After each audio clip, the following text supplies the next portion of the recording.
Hello and welcome to another episode of Coping with COVID-19. My name is Michael Curran from the Ottawa Business Journal.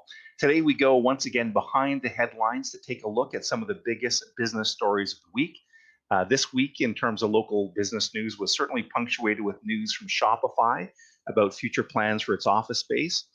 We're also going to dig into what that might mean for office-related companies. And finally, today we'll take a look at continuing challenges at Ottawa's International Airport. So let's go behind the headlines right now with OBJ's editors. First off, we've got Peter Kovessy, OBJ's head of content. Thanks for joining us, Peter. And we have David Sali, OBJ editor. Peter, we're going to start with you and look at this Shopify story that was so interesting. This is a time where lots of businesses are looking to re-enter their office space, and yet Shopify seems to be going in the exact opposite direction. Give us a sense of what's happening at Shopify. Well, the main announcement was that Shopify is not going to reopen its offices to its employees until 2021 at the earliest. But this isn't just a delay by a few months. This is actually a rethink about how Shopify uses its office space. So what the company said is that it is now going to be a digital by default company and that the era of office centricity is over. This is significant for a few reasons. First off, Shopify has such a large presence in Ottawa's downtown core. So certainly as it continues to grow, it has implications for the city's commercial real estate sector. But what's also so interesting is that anyone who's been inside Shopify's offices knows that it's just designed for collaboration. And they were a real leader in this space when they opened up their Elgin Street headquarters a few years ago. So it's raising a lot of questions as to whether or not this is a sign of things to come for the wider tech community. And Dave, I'm going to come back to you now on the Shopify story. So we all know about this incredible office space that Shopify occupies at 150 Elgin Street, and they've also started looking at another building, and potentially some renovations are there. But what is the larger ramifications in terms of commercial real estate in the downtown core from this Shopify news?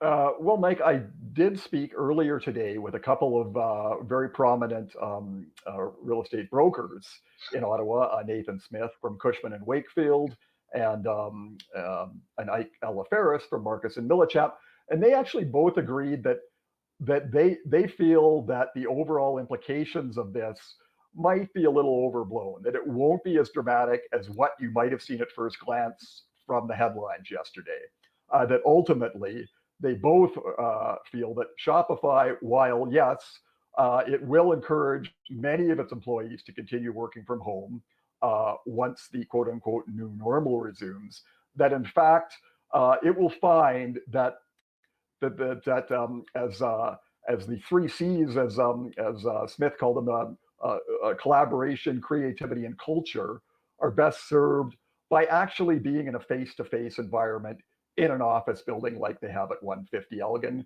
So you're not going to see a dramatic exodus, they feel, from companies suddenly say, yeah, we don't need our office space downtown. And Dave, let's just take a little bit of a different perspective on that. You were just speaking about commercial real estate, but there are suppliers when it comes to downtown and office space everywhere, including those in the furniture industry. The furniture industry has seen millions of dollars in businesses as people move more to a collaboration type layout. What do you think? What are you hearing from those sectors, for example, furniture suppliers? Yeah, well, like exactly yesterday, I was talking to a couple of people in the office supply, office equipment space in town, a couple of big names. Bill Toutant from Advanced Business Interiors was one of them. And he told me that, when this is a major business, I mean, ABI, they do tens of millions of dollars of revenue a year. He said their sales are down 90% in the last 2 months. Whoa. Last month, they did in 30 days, roughly what they would normally do in 3 days. So yeah, I mean, it's incredible. He just said the phones have stopped ringing. I mean, they did have some government contracts come in early in the first quarter that are really tiding them over. But he said right now, everybody's just hunkered down at home, waiting to see what's going to happen. So at the moment, he really doesn't have a lot to do. He's had to lay off about 80% of his staff temporarily. That's tough news for people in the furniture industry, Peter. There will be other offices looking to reconfigure their space in terms of the layout, the configuration to provide some social distancing and separation. What do you think that will mean on a more general basis?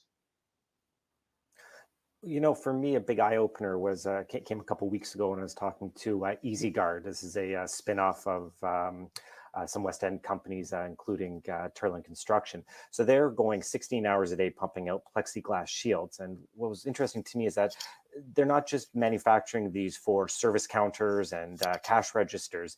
They also have models designed for boardrooms and co-working spaces. And that really helped me visualize just how all the offices that we left in March are going to look so different as people start returning to work.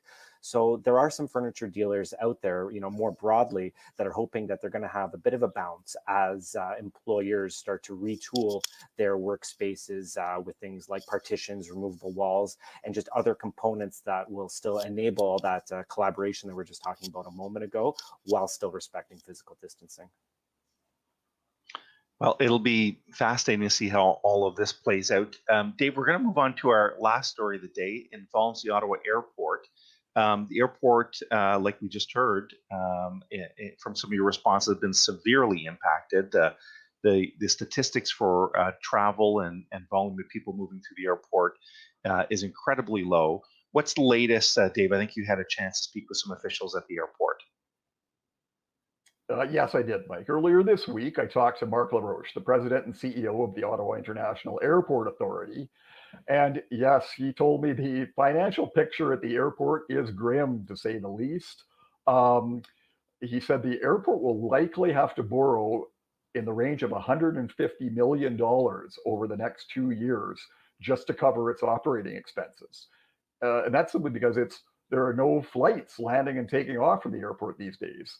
In pre-pandemic times, there would be 200 arriving and departing flights a day. Now there's maybe 15, and that's meant that the landing fees, the departure taxes that the airport would normally be raking in, they're not getting any of that. So he said it's going to be a huge number when it comes to the airport's deficits for the next couple of years. And he said he doesn't really see that bouncing back anytime soon.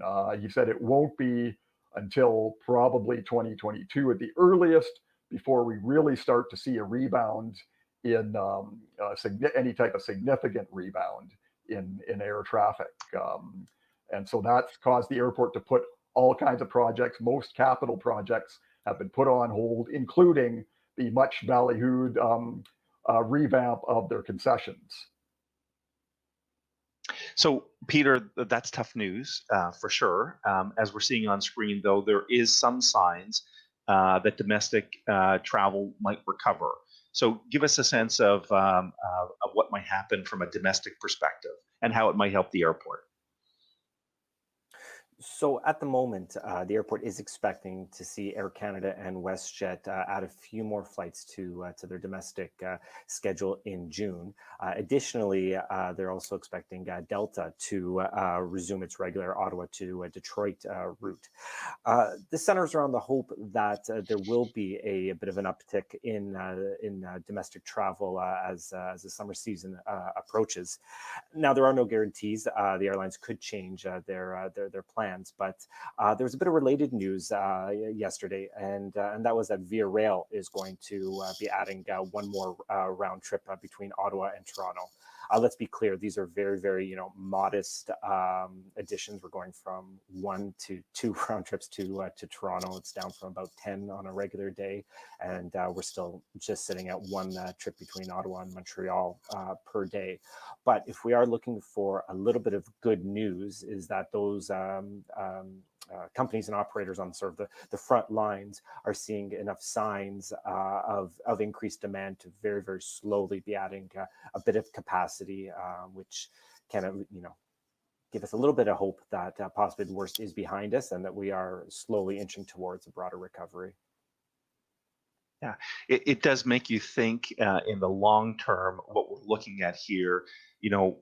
Transportation links to certainly U.S. cities and beyond were a big issue. We saw the Board of Trade have a whole aviation summit earlier in the year. So perhaps, some tough times ahead in terms of Ottawa's connections to outbound cities.